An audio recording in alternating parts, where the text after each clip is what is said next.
Hey guys, আসসালামু আলাইকুম। তো কেমন আছো তোমরা? তুমি শুধুই আমার পার্ট 3 নিয়ে এসে পড়ছি। তো শুরু করা যাক। আকাশ শুধুই আমার, যদি পারিস তোর করে দেখা গুড বাই, এটা বলে রিয়া দরজা দিয়ে চলে গেল। মিতু ঠাস ঠাস করে আমাকে দুইটা চড় দিয়ে চিৎকার করে বলল, আমাকে চ্যালেঞ্জ দেয়, সাহস কত বড়। মিতু আমাকে ঠেলা দিয়ে সোফার উপর ফেলে দিল। তখন মিতু বলল, কি আছে আজকে দেখবো আমি তোর ভিতর, বলে লিপ কিস করতে লাগলো। আমি বোবার মতো পড়ে আছি, কোনো রেসপন্স করছি না। মিতু শরীর থেকে কাপড় খুলে অর্ধেক উলঙ্গ হয়ে গেছে। বুঝতে পারছি আজকে আমার সাথে কি হতে চলছে। এই মুহূর্তে বাহিরে কিসের শব্দ শোনা গেল। মিতু লাফ দিয়ে উঠে বলল, আজকের মতো বেঁচে গেলি, তবে খুব শীঘ্রই আবার তোর সাথে আমার দেখা হবে। আমি এখন জ্যান্ত লাশ হয়ে আছি। মনে হচ্ছে আজকে শুধু রিয়ার কারণে আমাকে মিতুর এত অত্যাচার সহ্য করতে হচ্ছে। মিতু দরজা খুলে আবার আমার কাছে এসে বলল, মিতু বলল, খুব কষ্ট হচ্ছে না রে তোর? তখন আমি বললাম, তোর সাথে কথা বলার ইচ্ছা হচ্ছে না রে আমার। আজকে শুধু একটা ভিডিওর কারণে আমাকে তুই ইচ্ছা মতো ব্যবহার করলে মজা পাস এগুলো করে? তখন মিতু বলল, আমার অনেক ভালো লাগে। আচ্ছা তুই বসে থাক, আমাকে গোসল করতে হবে। যাবি নাকি গোসল করিয়ে দিব আমি তোরে নিজের হাতে? আমি কোনো কথা বললাম না। মিতু চলে যেতে যেতে বলল, ঠোঁটে লিপস্টিক লেগে আছে, মুছে নিস।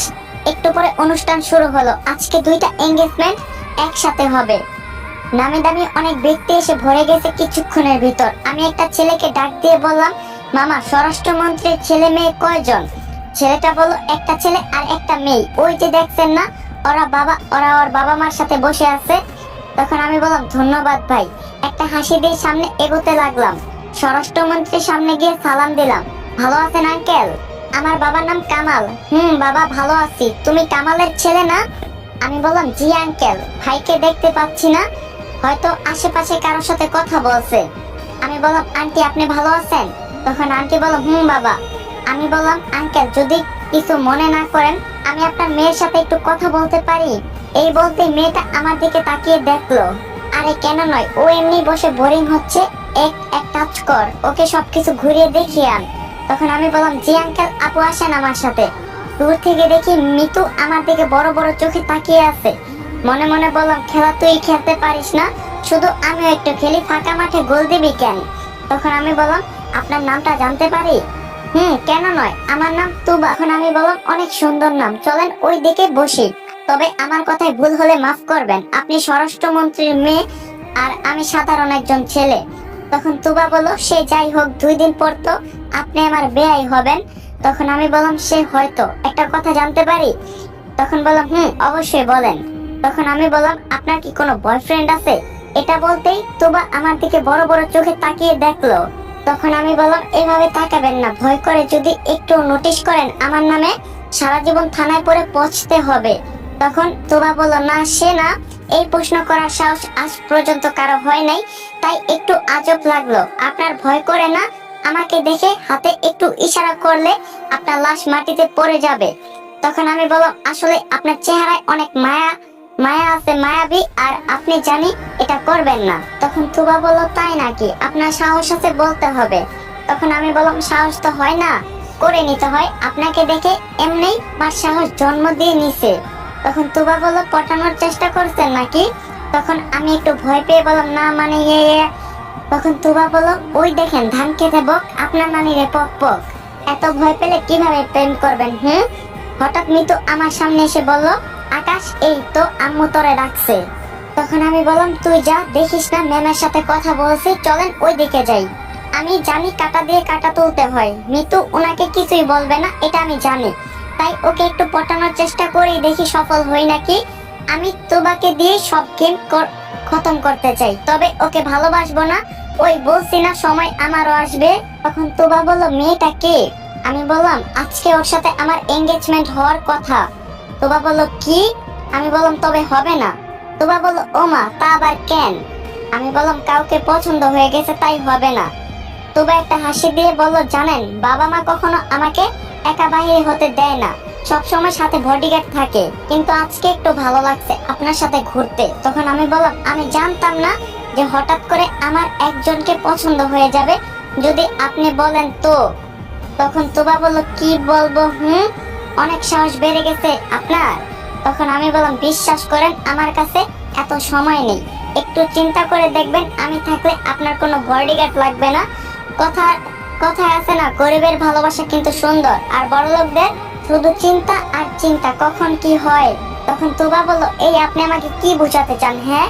তখন আমি বললাম, এখন ও যদি না বোঝে আর কি বলবো, আপনার হৃদয়টা আমাকে দিয়ে দেন, তাহলেই হবে। এখানেই বলছি না, সময় কিন্তু আছে, হাতে আংটি পরানোর আগ পর্যন্ত।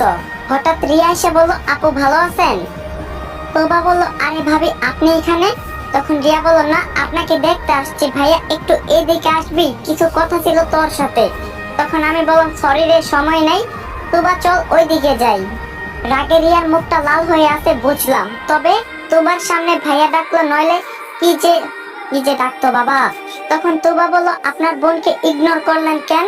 তখন আমি বললাম, আপনাকে তো পটাতে হবে তাই না? তোবা একটা হাসি দিয়ে বলল, আসি, বাবা মনে হয় ডাকছে। তখন আমি বললাম, আমার উত্তরটা? তখন তোবা বলল, আপনি আমাকে ভেজালে ফেলে দিলেন। আচ্ছা, চিন্তা করে দেখি কি হয়। তখন মনে মনে বললাম, মিতু এখন বুঝতে পারবি কত ধানে কত চাল। আমার সাথে গেম খেলিস না, এখন দেখ। কিছুক্ষণ পর সবাই চাচার বাসার সামনে গেল। আগে রিয়াকে আংটি পরানো হবে, পরে আমাকে, আর খালামুনি এসে দেওয়াল সব ভেঙে ফেলছে। তবে মিতু আমাকে চোখের ইশারায় খেয়ে ফেলবে মনে হয়। রিয়াকে সাজিয়ে আনা হলো, আর পাশে সুমন দাঁড়িয়ে আছে। স্বরাষ্ট্রমন্ত্রীর ছেলের নাম সুমন। তবে রিয়ার পাশে সুমনকে দেখে আমার কেমন জানি লাগলো। হঠাৎ কেন এমন হলো বুঝলাম না। রিয়ার প্রতি আমার কেমন জানি একটা মায়া জন্ম হলো। রিয়াকে বলা হলো হাত বের করতে, কিন্তু রিয়া আমার দিকে একবার তাকিয়ে দেখলো। আমি মাথা নিচু করে ফেললাম। আমি কি করতে পারি? আমি এমনি ওর জন্য বিপদে পড়ে আছি। হঠাৎ রিয়া মাথা ঘুরিয়ে পড়ে গেল। এটা দেখে তো আমার শরীর কাঁপতে লাগলো। যদি কোনো নেগেটিভ হয়ে যায়, আমি আজকে শেষ। বাঁচার মতো কোনো উপায় থাকবে না। আশেপাশে সবাই বলাবলি করছে, মেয়ে তো আবার কোনোভাবে কারোর সাথে কোনো সম্পর্ক লিপ্ত না। হতেও পারে, আজকালকার ছেলে মেয়েদের বিশ্বাস করতে নাই। আমি এখন আমার চোখের সামনে নিজের মৃত্যু দেখতে পারছি। চাচা আমার দিকে বড় বড় চোখে তাকিয়ে দেখলো। পরিবেশ স্বাভাবিক করার জন্য চাচি উত্তর দিল। চাচি বলল, দেখেন, কেউ কিছু মনে করবেন না। আমার মেয়ে একটা অফিসে চাকরি করার জন্য ইন্টারভিউ দিতে গেছিল। তার পরীক্ষার ফলাফল আজকে দিয়েছে। বলা হয়েছে ওর চাকরি হয় নাই, এজন্য ও সকাল থেকে কিছু খায় নাই, এজন্য মাথা ঘুরে পড়ে গেছে। আর আপনাদের মনে একটা প্রশ্ন ঘুরছে, আমার মেয়ের টাকা পয়সার অভাব নাই, ও কেন চাকরি করবে, তাই না? আসলে ওর ইচ্ছা নিজের পায়ে দাঁড়ানোর। ওর বাবার টাকা দিয়ে ও নিজেকে পরিচিত করতে চায় না। আমার মেয়ে নিজের পায়ে দাঁড়াতে চায়, আর আমাদের কাউকে না বলে ও চাকরির জন্য ইন্টারভিউ দিতে যায়। আমি এই কথা জানতে পারতাম না। আকাশ আজকে আমাকে বলছে ওর বিষয়। কি আকাশ, ঠিক তো? আমি আতঙ্ক নিয়ে বললাম, হ্যাঁ চাচি, যা বলছে সব সত্যি। আসলে আমার বোনের কোনো তুলনা হয় না। হয়তো ও আমার চাচাতো বোন, কিন্তু রিয়া একজন সাধারণ মনের মানুষ হয়ে বাঁচতে চায়। এজন্য ও এমন সকাল থেকে কিছু খায় নাই। আমি বলছি হতাশ হওয়ার কিছুই নেই। এখন সবাই বলাবলি করছে, ইস, এমন একটা মেয়ে যদি আমার ঘরের বউ হতো। মেয়েটা খুব লক্ষ্মী, বাবার এত টাকা থাকার পরেও ওর কোনো অহংকার নাই। এর মাঝে স্বরাষ্ট্রমন্ত্রী বলল, সবাই একটু কথা বলা বন্ধ করুন। আসলে আমার বৌমার উপর আজকে আমি অনেক খুশি হয়েছি। এত ভালো একটা মেয়ে আমার ঘরের বউ হবে, এটা তো আমার সৌভাগ্য। থাক, ও একটু অসুস্থ, এখন আমরা বিয়ের কথা বলি। কি বলেন বিআই সাহেব? তখন চাচা বলল, হ্যাঁ, রিয়ার বিয়ে ঠিক হয়ে গেল। আর মাত্র 2 সপ্তাহ পর রিয়ার বিয়ে। তবে ওর অসুস্থ থাকার কারণে এঙ্গেজমেন্ট বাদ হয়ে গেছে। আর এদিকে আমার একটা অজানা ভয় হতে লাগলো। রিয়া পিল যেহেতু খায় নাই, সেই হিসাবে যদি আমার অনুমান ঠিক হয়, তাহলে ওর পেটে আমার বাচ্চা।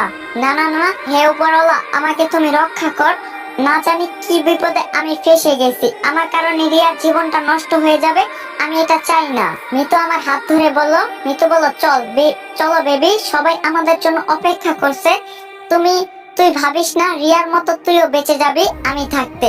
কেউ আমার থেকে তোকে ছিনিয়ে নিতে পারবে না, এটা মনে রাখিস। তখন আমি বললাম, আমার হাত ছাড়, আমি হেঁটে যেতে পারবো। সবাই তাকিয়ে আছে। তখন মিতু বলল, দেখার জন্যই তো তোর হাত ধরলাম। ইস, দেখি বেচারি রিয়ার মুখটা দেখার মতো হয়েছে না, কি লাল হয়ে গেছে। আর আমার মনে হয় কি জানিস, যদি রিয়ার পেটে তোর বাচ্চা থাকে, সেটা খুব তাড়াতাড়ি মেরে ফেলবে।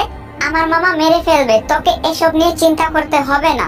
তখন আমি বললাম, মিতু আমাকে প্লিজ তুই মুক্তি দে, আমি আর এসব নিতে পারছি না।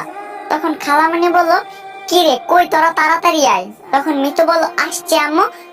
মুক্তি চাস না? যখন রিয়ার সাথে একই বিছানায় শুয়েছিলি তখন আমার কথা কি তোর মনে পড়ে নাই যে ওর মতো আরেকটা মেয়ে আমাকে ভালোবাসে?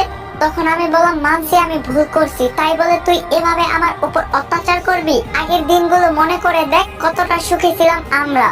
তখন মিতু বলল আমি এসব ভুলে গেছি, আমার এখন কিছুই মনে নেই, এখন আমি শুধু তোর উপর প্রতিশোধ নিতে চাই। তখন আমি বললাম প্রতিশোধের নেশায় তুই অন্ধ হয়ে গেছ, আমি বুঝতে পারছি। আমরা গিয়ে খালামণির পাশে দাঁড়ালাম, আমি তুবাকে খুঁজতে লাগলাম। এই তো ওর বাবার সাথে একসাথে দাঁড়িয়ে আছে। প্লিজ প্লিজ তুবা এই মুহূর্তে এসে বল আমি তোমাকে ভালোবাসি, তুই ছাড়া আমাকে কেউ বাঁচাতে পারবে না রে বোন, একটু দয়া কর। এত কষ্ট করে তোরে পটাইছি, মনে মনে এসব চিন্তা করছি, হঠাৎ কে জানি এসে বলল তারান হাতে আংটি পরানোর আগে মিতুর সাথে আমার কিছু কথা আছে। এই তো কাজ হয়েছে, সাবাস তুবা আমাকে বাঁচালি। কিন্তু এমা সামনে দেখি একটা ছেলে দাঁড়িয়ে আছে, ও মা এটা আবার কোথা থেকে এলো? ভাই তুই যে থেকে আসলি না কেন, অনেক অনেক ধন্যবাদ, আমাকে বাঁচালে। আসলে মিতুকে বিয়ে করার আমার কোনো ইচ্ছাই নেই, আগে মিতু আর এখনের মিতুর অনেক পার্থক্য, তবে আমি বুঝতে পারছি মিতু আমার উপর রেগে এসব করছে। তখন খালা বলল আরে মাসুদ তুমি এখানে? আমি বললাম খালামণি আপনি ওকে চিনেন? তখন খালা বলল আরে চিনবো না কেন, ও তো মিতুর বেস্ট ফ্রেন্ড। সরি বাবা তোমাকে দাওয়াত দেওয়া হয় নাই। তোর দিকে তাকাতেই দেখলাম মিতুর কপালে হালকা করে ঘাম জমতে লাগলো। আমি বুঝতে পারছি এখানে কোনো একটা খটকা আছে। এই তো সুযোগ বারবার আসে না আকাশ, বাঁচতে হইলে এই সময় কাজে লাগা। লাফ দিয়ে ওর কাছে চলে গেলাম, সবাই আমার দিকে তাকিয়ে আছে, হয়তো বা হঠাৎ লাফ দেওয়ার কারণে। আমি বললাম তো মিস্টার মাসুদ ভাই এত দূর থেকে তো এবারে আপনি আসার কথা না, যদি কিছু জানতে চান বলতে পারেন, লুকাবেন না, আমি কথা দিচ্ছি এখানে কেউ আপনারে কিছু করবে না। তখন মাসুদ বলল আসলে হয়েছে কি মিতু আর আমার সম্পর্ক সেই ছোটবেলা থেকে, ওকে আমি ভালোবাসি কিন্তু বলতে পারি নাই মিতু নাকি আপনাকে ভালোবাসি। কিন্তু ভাই দেখেন ওকে আমি না পেলে মারা যাব। মিতুকে অনেক ভাবে আমি বোঝাতে চেয়েছি, চেষ্টা করছি, কিন্তু ও আমার মনের কথা বুঝেও কিন্তু মুখে স্বীকার করে নাই। ভাই আপনার পায়ে পড়ি, বলি মিতুকে বিয়ে করবেন না, ওকে ছাড়া আমি বাঁচবো না। এই দেখেন সাথে বিষ নিয়ে আসছি। আমি অযথা কান্নার ভান ধরে বললাম ছি ছি ছি মিতু, একটা ছেলে তোরে এতটা ভালোবাসে আর তুই কি না? আসলে আমি এই এঙ্গেজমেন্ট ভাঙতে চাই। তখন খালা বলল বাস অনেক হয়েছে, আর না ভাইজান, আমি মিতুর সম্পর্কে আপনাকে কয়েকদিন পর জানাবো, আগে ওর একটা সমাধান করি। সবাই বাড়িতে চল, আজকে আসি ভাই। তখন বাবা বলল কিন্তু, তখন খালা বলল প্লিজ ভাইয়া কিছু মনে করো না। খালা আমার কাছে এসে বলল তোরে বুঝি খুব কষ্ট দিয়ে ফেললাম, দেখ আমিও প্রেম করে বিয়ে করছি, তাই আমি প্রেমের কষ্ট বুঝতে পারছি, চিন্তা করিস না। আসলে ছেলেটা প্রতিদিন আমাদের বাড়িতে যেত, কিন্তু আমি বুঝতাম না যে ও মৃত্যুর পেছনে পড়ে থাকতো, তাই আমি আগে এই বিষয়টা পরীক্ষা করে দেখতে চাই। তখন আমি বললাম জি খালা, আপনি যা বলবেন তাই হবে। প্রাণ ভরে একটা হাসি দিলাম, এখন একটু ভালো লাগছে। কিন্তু একটা বিষয় আমি বুঝলাম না, মিতুর সাথে আমার এতদিনের সম্পর্ক, কিন্তু ও আমাকে একবারও বলল না এই কথা। আমি মাসুদকে একটা ডাক দিলাম, এই ছেলে এদিকে আস। তখন মাসুদ এসে বলল অনেক অনেক ধন্যবাদ ভাইয়া আপনাকে। তখন আমি বললাম ধন্যবাদ পরে, আগে বলেন এখন যা যা বলছেন সব কি সত্যি? আমার তো একটু সন্দেহ হচ্ছে তোমার উপর। তখন মাসুদ বলল আপনার কথাই ঠিক, এখানে বললে মিতুর মান সম্মান থাকতো না, আর ও এখানে এসে কেমন জানি পরিবর্তন হয়ে গেছে। তখন আমি বললাম মেন কাহিনী কি বল, ওর সাথে তোমার সম্পর্ক কিসের? আর তুমি জানো না ও যে আমার গার্লফ্রেন্ড ছিল? তখন মাসুদ বলল ও শুধু আপনার নামেরই গার্লফ্রেন্ড, কাজের না, বুঝলেন? তখন আমি বললাম মানে কি বলতে চাও তুমি? তখন মাসুদ বলল দেখেন ভাই রাগ করেন না ভাইয়া, আমি মিতুর সাথে অনেক বছর ধরে প্রেম করি। আচ্ছা আপনি ওর সাথে কয়বার শারীরিক সম্পর্ক করছেন বলেন তো? আপনার কথাই আমি যদি পা দেই তাহলে বলেন মিতুর সাথে আপনি কতবার শারীরিক সম্পর্ক করছেন? তখন আমি বললাম কি সব বলছো তুমি, প্রেম করে এসব করার মানুষ আমি নয়। তখন মাসুদ হা হা করে হাসলো, আজ পর্যন্ত ওর গায়ে হাত পর্যন্ত দিতে পারেন নাই, আর আমি ওর সাথে কতবার যে শারীরিক সম্পর্ক করছি আমি নিজেও জানি না। মাঝে মাঝে তো ওকে নিয়ে ঘুরতে যেতাম দূরে কোথাও, আর আমরা একই রুমে স্বামী স্ত্রীর পরিচয় দিয়ে থাকতাম। আমি মাসুদের কথা শুনে নিজের কানকে বিশ্বাস করাতে পারছি না, কি বলে এই ছেলে। তখন মাসুদ বলল তবে ভাই বিশ্বাস করেন আমি ওকে অনেক ভালোবাসি, কিন্তু এখানে এসে ও আমার ফোনটাও ধরতে চায় না। শুনছি ও নাকি আপনাকে বিয়ে করবে। ও তো আমাকে কথা দিয়েছিল, মরলেও একসাথে মরবে, বাঁচলেও একসাথে। এখানে এসে ও এতটা আমাকে ইগনোর করলো কেন, এটাই বুঝতে পারি নাই। আর আজকে এসে শুনি আপনাদের আংটি বদল হয়ে যাবে। তখন আমি বললাম, তবে মিতু কি এতদিন আমার সাথে অভিনয় করে গেছে? তখন মাসুদ বলল, তবে সেই কথা আমাকে মিতু বলতে না করছে, আপনি ওকে জিজ্ঞাসা করতে পারেন। তখন আমি বললাম, উত্তর তো আমার জানাই লাগবে। হঠাৎ করে মিতু মিতু বিয়েতে রাজি হয়ে গেল কেন? আচ্ছা তুমি যাও খালার সাথে, মিতুর সাথে আমার কিছু কথা আছে, পরে পরে ও যাবে। তখন মাসুদ বলল, ভাইয়া আপনি একটু আমার বিষয়টা দেখবেন।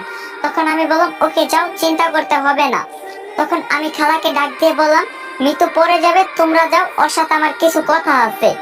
হঠাৎ তুবা আমার সামনে এসে বলল, তুবা বলল, কি খবর আকাশ সাহেব? তখন আমি বললাম, জান আপনার সাথে আমার কোনো কথা নাই, আপনি আমাকে এভাবে নিরাশ করবেন আমি বুঝতে পারি নাই। তখন তুবা বলল, আপনি আমার উপর কেন নজর দিলেন? আমি জানি স্বরাষ্ট্রমন্ত্রী মেয়ে, আমি যদি একটু সুযোগ পাই তাই তো। আমাকে কি আপনার বোকা মনে হয়? ওই সময় আপনার কথা শুনে আমার ভালোই লাগছিল। জানেন সবাই আমাকে পটাতে চেষ্টা করে কিন্তু পারে না। তখন আমি বললাম, নিজেকে কি নায়িকা মনে করেন নাকি? তুবা চুলগুলো সামনে এনে বলল, তাই যদি মনে করি আমি তাই হতে পারবো, কিন্তু এগুলোর মাঝে আমার কোনো ইন্টারেস্ট নেই। আপনি ছেলেটা ভালো, তবে আপনার লেভেলের কাউকে খুঁজে নিন, তাহলে খুব ভালো হয়। নিচ থেকে উপরে ওঠার চেষ্টা করবেন না, তাহলে খুব ভালো হয়। তখন আমি বললাম, অপমান করছেন মনে হয়, তবে আপনার সাথে কথা বলে আমি যে কতটা ভুল করছি তা এখন বুঝতে পারছি। তবে একটা সত্যি কথা বলি, আপনার সাথে প্রেম করার আমার কোনো রুচি বা ইচ্ছাও ছিল না।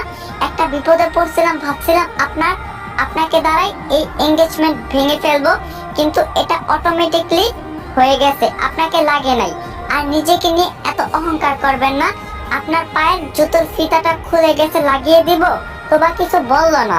তখন আমি বললাম, একটা বিষয় কি জানেন ম্যাম, বড় লোক কিন্তু মাথা নিচু করতে হয়, পরে উপরে উঠে, তাই তো। ভালো থাকবেন ম্যাম, আর পারলে অহংকার কমিয়ে নিবেন। টাকা দিয়ে সব কিনা গেল, ভালোবাসা কিনা যায় না। তখন সুমন ভাই বলল, ভাইয়া ভালো আছেন? তখন আমি বললাম, তোমাকে তো খুঁজেই পাওয়া যায় না। আমি ভালো আছি, তুমি? তখন সুমন বলল, ভাইয়া। তোবা চল, বাবা দাঁড়িয়ে আছে। তখন আমি বললাম, যান ম্যাম, ভালো থাকবেন, আর জুতার ফিতাটা একটু বেঁধে নেবেন। তারপর আমি গিয়ে চাচিকে বললাম, রিয়াকে আমার রুমে পাঠাতে বলছি, বোন হিসাবে কয়েকটা কথা বলবো, সন্দেহ করবেন না, ওর ভালোর জন্যই বলবো। আমার রুমে এখন আমরা 3 জন ছাড়া আর কেউ নেই, আমি, রিয়া আর মিতু। আজকে যে করে হোক সব সমস্যার সমাধান করতে হবে। আমি ওদের দুজনকে দুই পাশে বসালাম। আমি বললাম, রিয়া চুপ করে বসে থাকবি, একটা কথাও বলতে পারবি না যতক্ষণ পর্যন্ত আমি না বলবো। তখন রিয়া বলল, আমি বললাম, মিতু একটু আগে যে ছেলেটা এলো, ওকে তুই চিনিস? তখন মিতু বলল, ও আমার বেস্ট ফ্রেন্ড। তখন আমি বললাম, ও তোর বেস্ট ফ্রেন্ড তাই না? দেখ, আমার কাছে মিথ্যা কথা বলবি না, সত্যি সত্যি বল। তখন মিতু বলল, তোরা আমাকে কিছু বলতে পারবে না আমার অনুমতি ছাড়া, এটা ভুলে যাস না যে তোরা দুজন আমার হাতে বন্দি। তখন রিয়া বলল, মনটা চাইতাছে রে তোরে। গাইস, আজকের পার্টটা এখানে এন্ড করতেছি। আর আপনি যদি চ্যানেলে নতুন হয়ে থাকেন, অবশ্যই চ্যানেলটা সাবস্ক্রাইব করবেন, ভিডিওতে একটা লাইক দিবেন, কমেন্ট করবেন। তো আজকের পার্টটা কেমন লাগছে কমেন্টে জানাবেন, কিন্তু কালকের পার্টটা অনেক ইন্টারেস্টিং হইব। আর চ্যানেলটা সাবস্ক্রাইব করে দেন। তো দেখা হবে কালকে 6টা 45-এ। আল্লাহ হাফেজ।